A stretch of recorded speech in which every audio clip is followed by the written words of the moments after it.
We are now in the third phase of the subject of triple transformation. We have studied the psychic transformation. We have traced the growth of spiritual transformation. Now we step into the realm of the supramental. Before we discuss the implications of the supramental transformation, it is necessary to define for ourselves what exactly is the supramental or the supermind or the truth mind or the gnosis, as Sri Aurobindo describes in various places. We have discussed the various grades of spiritual mind, the higher mind, the illumined mind, the intuitive mind, and the overmind. The supermind, however, does not belong to these gradations.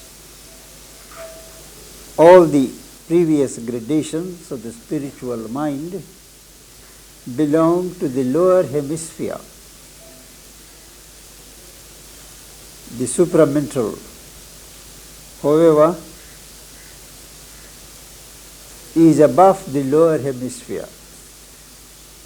It stands between the lower hemisphere, constituted by the physical, the vital, and the mental, with its grades of spiritual consciousness, and the upper hemisphere of Sat Chit Ananda.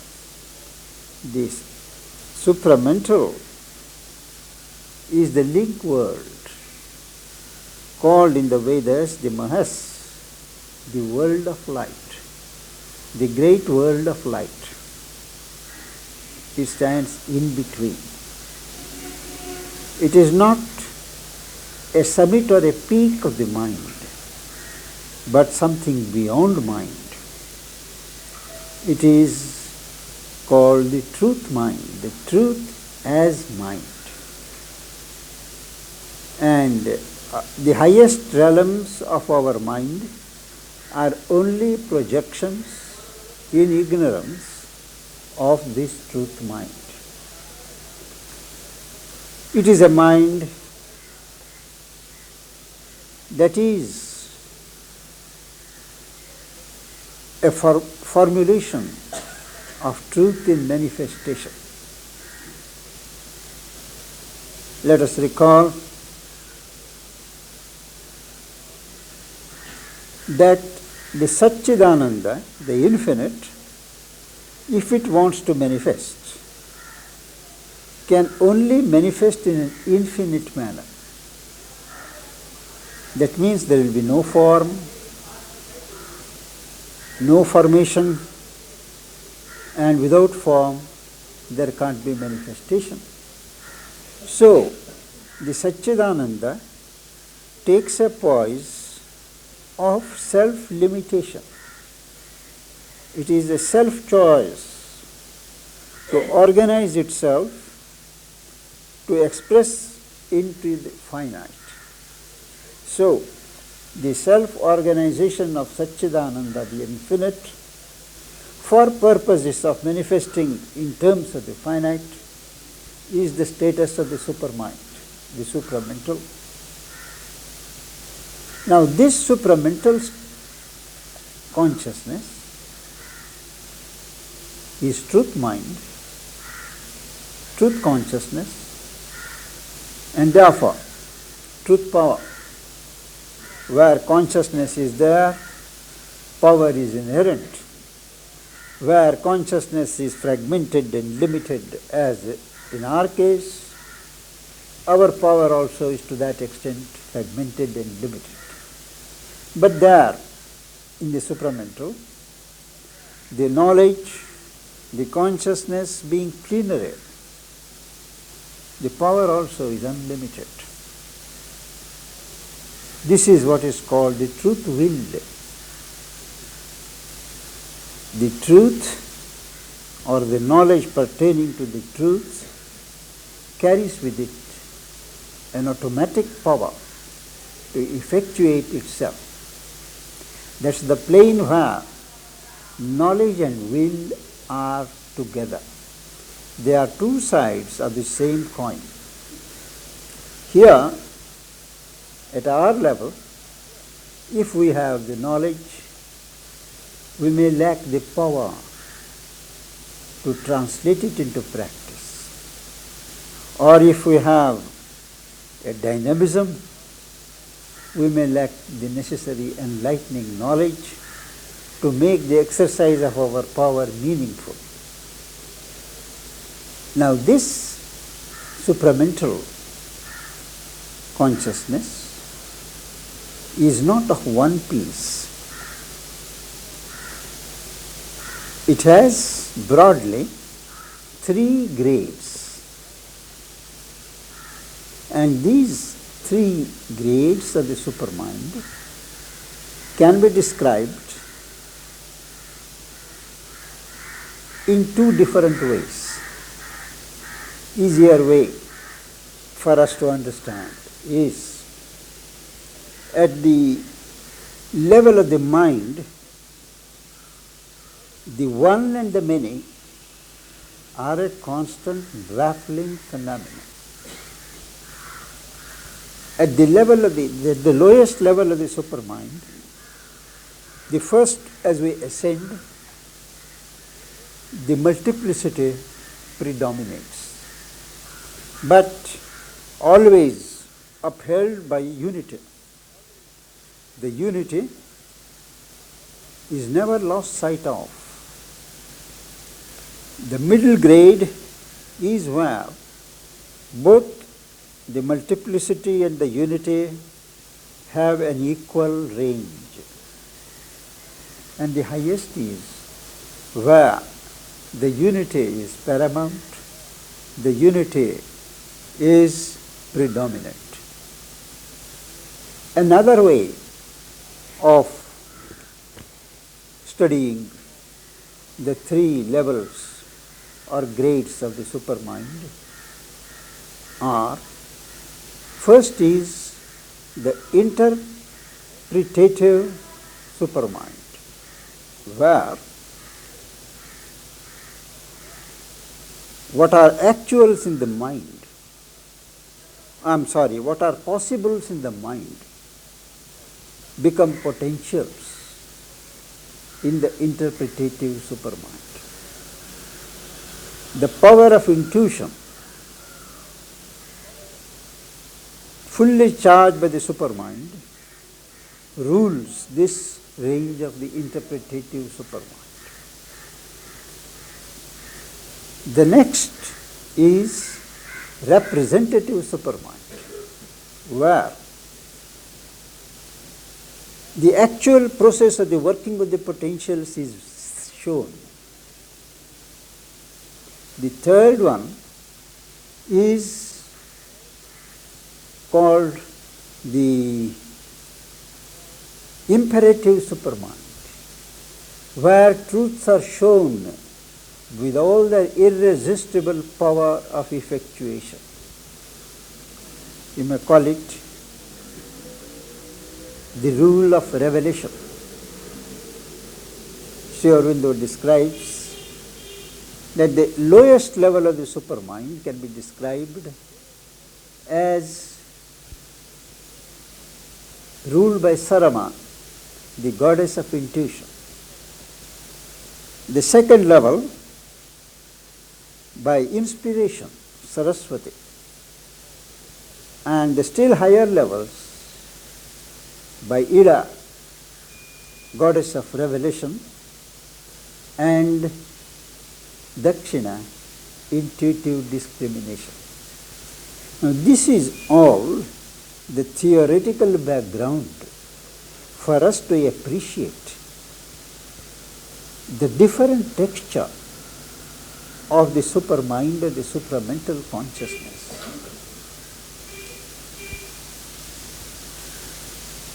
It is possible, after a certain stage is reached in the spiritual realization, to push beyond the overmind and step into the supermind and open oneself to its workings. That is called the realization of the supramental.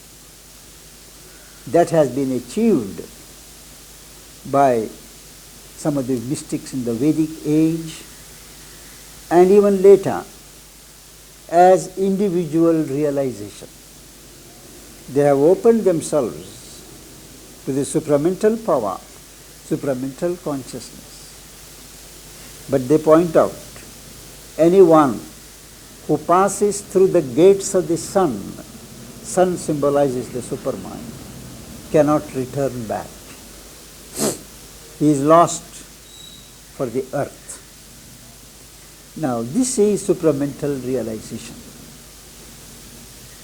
But supramental transformation is to actualize the working of the supermind in the terrestrial formula.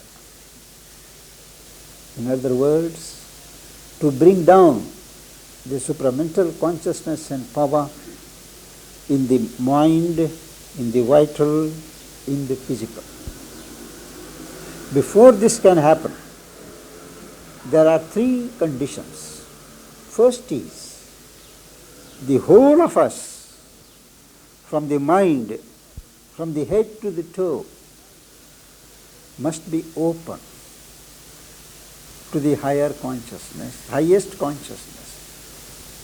There should be nothing that resists or obstructs the play of light. So the entire being must be open. Second, the center of consciousness has to be lifted up and established there in the supramental level. We are used to have our center of consciousness either in the heart or in the mind or in the spiritual mind. But it should be lifted still higher and fixed in the supramental. And third condition is, there should be a working harmony between the physical, the mental and the vital parts of ourselves, in tune with the truth of the supramental. This is the working out of the transformation. Realization is attainment. You attain to a state, stay there fixed, you attain. But transformation is you expose the whole of your being to the power of that truth and recast your nature in terms of that truth. It is not enough to reach it on some peak of our consciousness. Not enough either to keep open to its influence. But it has to be brought to bear on the movements and activities of all our parts till they completely obey the rule of the truth mind. This is easier described than done. Mother once said that there is a lot to be done before you can think of supramental transformation. If we speak of it, if we write of it, it is in order to have a clear map of how the thing proceeds, of what are the things to be done. Does not mean that it is done. Before we are ready for launching ourselves on the supramental transformation, we must have completed the psychicization of our nature. All of our nature must function in terms of the psychic consciousness. Second, we should have so much universalized ourselves, become one with the universal consciousness, that the individual remains only a center. The ego is dead. Desire is left far behind. And then you are hooked to the supramental truth. Then will be the time to think of transformation. Transformation implies a long and long journey which should normally take many lives. It is only in certain exceptional circumstances that what normally takes centuries can be compressed under the concentrated action of the grace in one life. Such an opportunity did come or appeared to come when there was the physical advent of Sri Aurobindo and the mother. They had reason to believe that the time was now. But at some time, some stage, Sri Aurobindo saw that it was not to be this time. Those of you who have read the conversations that he had with the disciples before the ashram came into being would remember that one of the disciples had the effrontery to ask him, "Have you conquered death?" Because I believe he had mentioned earlier that he could swallow so much of poison and remain unaffected. That must have given rise to the question, if I remember right, have you conquered death? He said no. There are three things that can bring about my death. One is completion of my mission. Successful completion of my mission. Second, it being shown to me that it is not to be this time. Third, accident.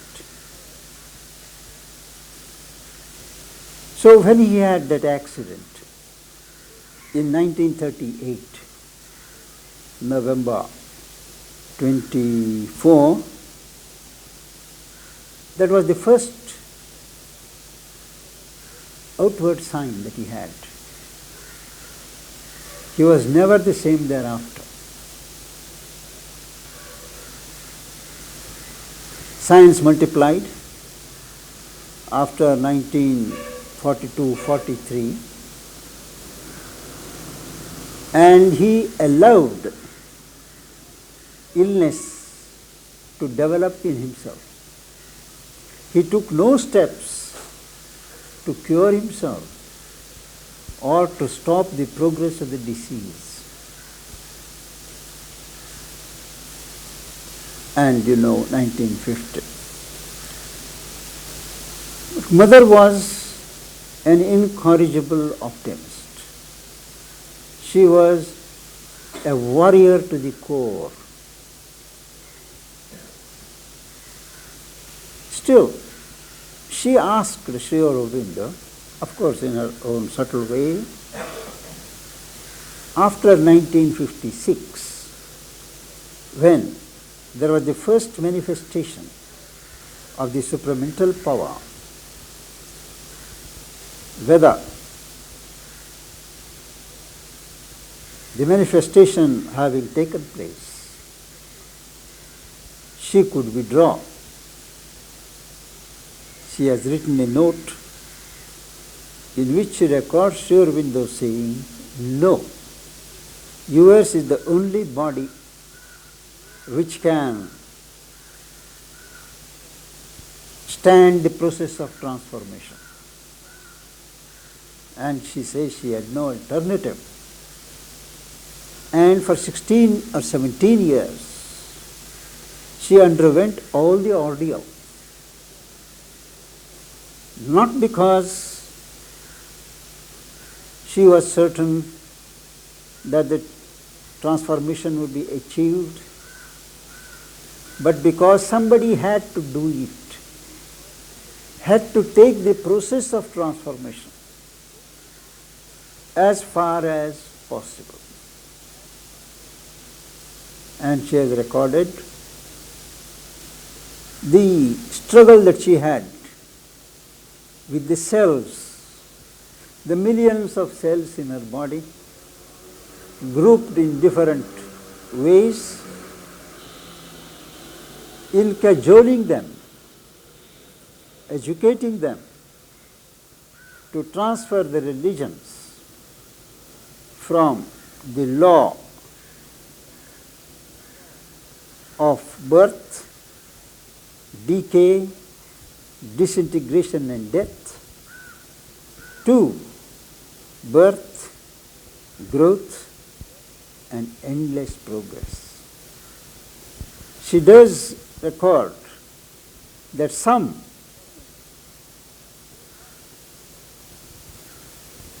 consented to be transformed, but somehow at some stage the process came to a halt because the supreme will was not there this time, and she withdrew. We may explain things in any way we like to our satisfaction, but the fact remains that the supreme will was not there because the necessary conditions of earth were not and are still not ready. The truth is, the earth atmosphere as it is cannot support the presence of the supramental consciousness. Enabling support is required from below for the higher consciousness and truth to hold itself. If, as he says in Savitri, truth were to descend too soon, the imperfect earth might break. It is not a metaphor, not poetry, but a fact. The necessary support has not been forthcoming. The necessary consent from man is not there, because he makes it very clear.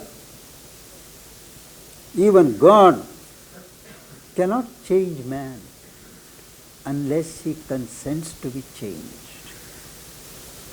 He was asked if he could not influence. He said, leave aside me. God, who is much more powerful, he himself can't do it unless man consents to be changed. So it is there where our responsibility arises to build a nucleus of a base which is open by necessary purification, surrender,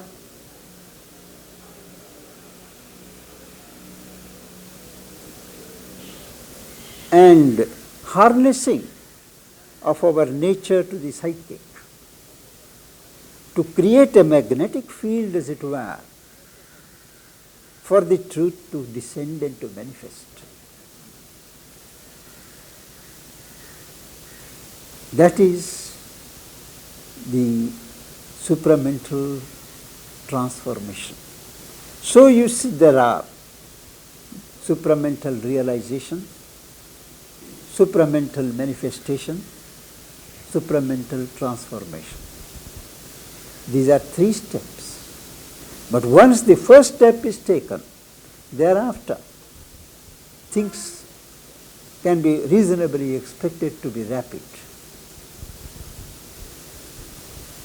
So our study of the supramental transformation can only be very sketchy, speculative, because he says, Mother also says, it is all a virgin land. Though there are reasonable grounds to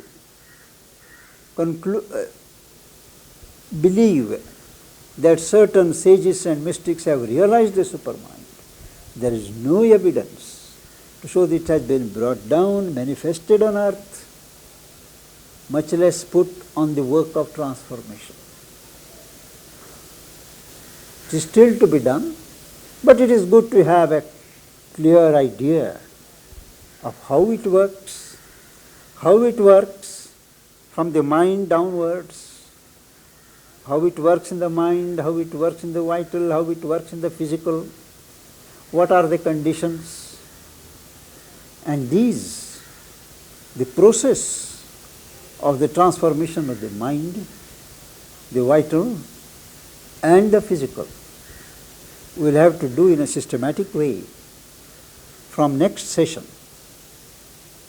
I have to inform all of you that we can meet next only on the 17th of July, because I have to be out at the end of next week, and I'll be back most likely about the 14th or 15th, and we will resume our sessions hopefully on the 17th of July.